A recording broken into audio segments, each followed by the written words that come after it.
games, and more. Clea examined the flyer more closely. It was printed in the proper colors, but didn't have a club name or the university's logo anywhere, which was quite strange for Ohio State.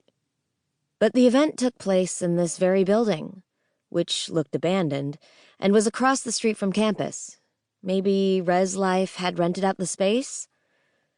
Then again, it could be any number of clubs behind the flyer. Everyone knew that the best way to get college students to show up was by offering free food. She looked over both shoulders. Something about being alone in a big city made her feel like she was always being watched, before ripping the flyer down and cramming it into the pocket of her parka. Then she took off down the street, still clutching the bag containing her now-cold burrito. Clea arrived back at her dorm soaking wet, the snow having turned to sleet halfway through her walk home. She waited for the elevator with 3 other people, and when it arrived on the ground floor, she stuffed herself as far into the corner as she could during the 30-second trip. The others were glued to their phones and didn't seem to pay her any mind. But she was wet and felt like a drowned rat, so she tried to stay as far away from them as possible. It wasn't just her bedraggled state that made her want to fade away. She imagined her fellow students were judging her as the elevator dinged on floor 3. The rest of them were traveling to the upper levels of the 6th-floor dorm.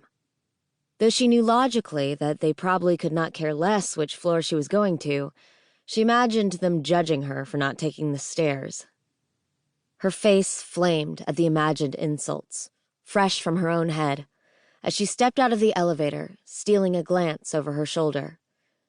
The other students were still staring down at their phones, paying no attention to her whatsoever. Clea wasn't sure which one was worse, being mocked behind her back, or going so unnoticed that it was like she didn't even exist. The elevator doors closed behind her, and she made her way down the hall toward her dorm room. "I'll have to microwave the burrito," she thought sadly, the paper bag at her side completely soaked. She could hear giggles and loud thumping music, which was not unusual for a freshman dorm, especially on a Friday night. But as she made it farther down the hall, she realized that it was coming from her own room. She'd known her roommate and friends were going out that night, just like every other, but Clea was sure they'd be gone by now, off to stumble down High Street to coerce upperclassmen into buying them drinks before being invited to any number of house parties. Her heart sank, and her hands began to shake as she hovered outside the door, listening to the laughter. She fumbled to get her phone out of her pocket and checked the time. 11:30. Maybe I could just go downstairs and eat in the lounge, and by the time I get back, they'll be gone. Maybe...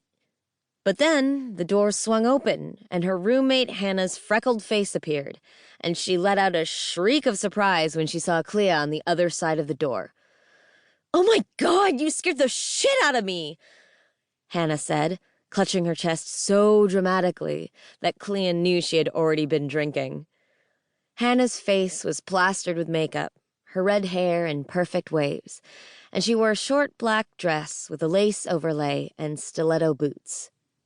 The rest of her entourage was dressed similarly and seemed to have been about to head out the door. Clea pictured the lot of them tottering down the street in their heels, clutching their massive cell phones, shivering without their coats. It was the #1 way to spot a freshman girl. 2 more minutes, Clea thought in dismay, as the scent of booze and hairspray wafted out of the room. If I would have just waited 2 more minutes. Over her shoulder, Hannah's friend Delaney twisted her face into a sneer. "What were you doing just standing there, Cleopatra?" I, Clea began, floundering. As if on cue, the soggy paper bag broke, and her burrito fell to the floor with a very sad plop, causing salsa and sour cream to burst through the foil and splatter the geometric-patterned commercial carpeting at her feet. The girls erupted into raucous giggles. "Ugh, come on, guys," Delaney said, ducking past Hannah and pushing past Clea, stepping over the burrito with disgust.